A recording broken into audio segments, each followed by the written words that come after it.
Pada 66 juta tahun yang lalu, ada sebuah asteroid raksasa seukuran Gunung Everest yang ada sekarang, jatuh di Laut Lepas Meksiko, tepatnya di semenanjung Yucatan. Asteroid ini diberi nama asteroid Chicxulub. Karena jatuhnya asteroid ini di lautan, menimbulkan tsunami yang sangat dahsyat, yang diikuti dengan gempa bumi, dan membuat gas-gas belerang di bawah tanah menyembur keluar dan meracuni udara pada saat itu. Yang paling penting adalah akibat hantaman luar biasa asteroid ini memicu aktivitas vulkanis di hampir seluruh gunung berapi yang ada di dunia. Selama puluhan tahun gunung-gunung tersebut meletus, memuntahkan jutaan ton abu dan jelaga ke atmosfer sehingga menutup dan menghalangi sinar matahari untuk bisa sampai ke permukaan bumi.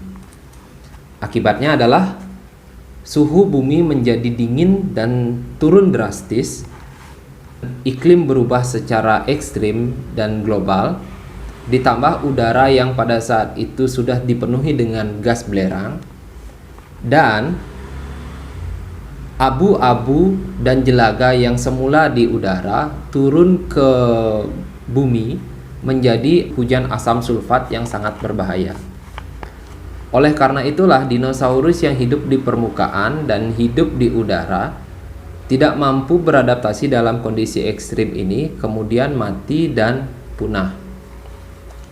Tapi makhluk hidup yang ada di air dan sejumlah mamalia yang hidup bertahan di lubang-lubang mengandalkan biji-bijian, akar, dan umbi yang tertimbun di dalam tanah masih mampu bertahan hingga kondisi bumi stabil. Setelah dinosaurus punah, para mamalia ini hidup ke permukaan dan beradaptasi dengan kondisi yang baru karena sebelumnya mereka hidup secara nokturnal untuk menghindari mangsa dari dinosaurus. Terutamanya para mamalia atau primata ini, proses belajar dan adaptasi mereka di alam terbuka terjadi secara signifikan. Terus-menerus mereka berubah dan menguasai cara berburu dan mengumpulkan makanan. Dari sanalah cerita kita sebagai manusia akan dimulai.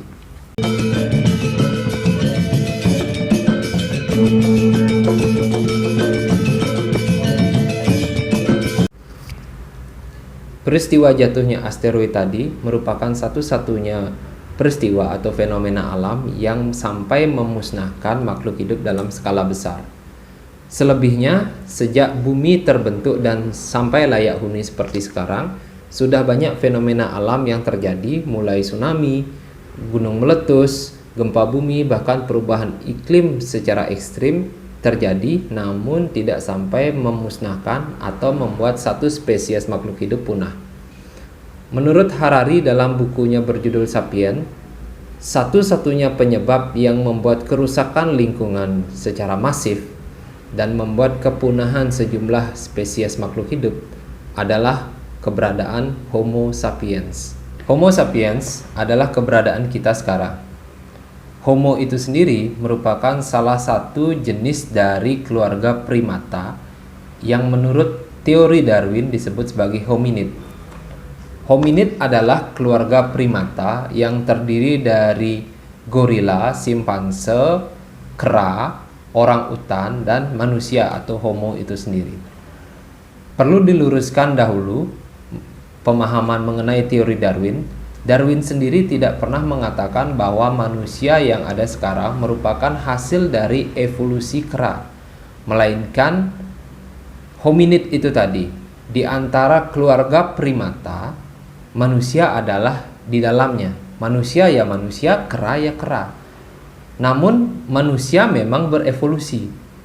Tapi bukan berarti manusia berevolusi dari kera. Tapi manusia itu sendirilah yang berevolusi secara kognitif maupun secara fisik, berubah terus-menerus beradaptasi dengan kondisi lingkungan.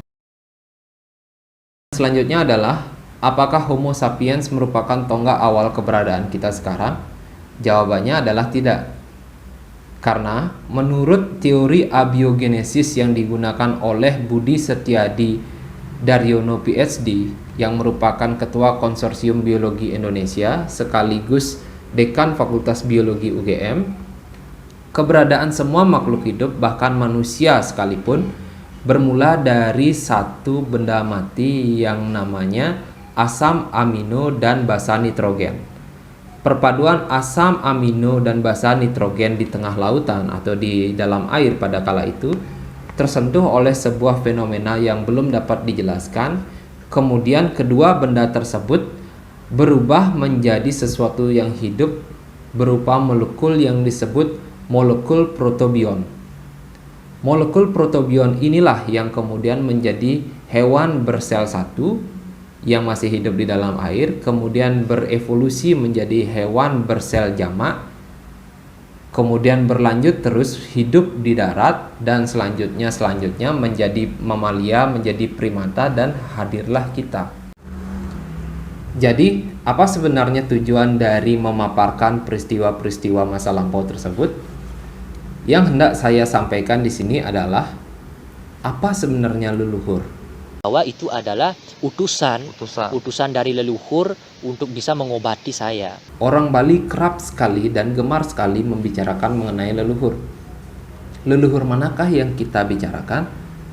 Karena apabila melihat kajian arkeologis, kajian ilmiah bahkan, kita adalah Homo sapiens. Yang dimana menurut Harari, Homo sapiens adalah sebab terpenting sekaligus perusak dan pemusnah makhluk hidup yang ada di bumi.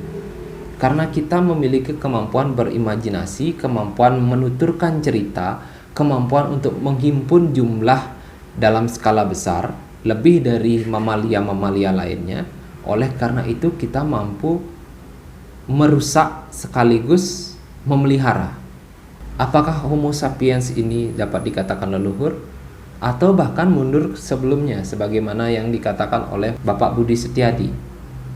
Kita ini sebenarnya bermula dari asam amino dan basa nitrogen. Lalu yang mana?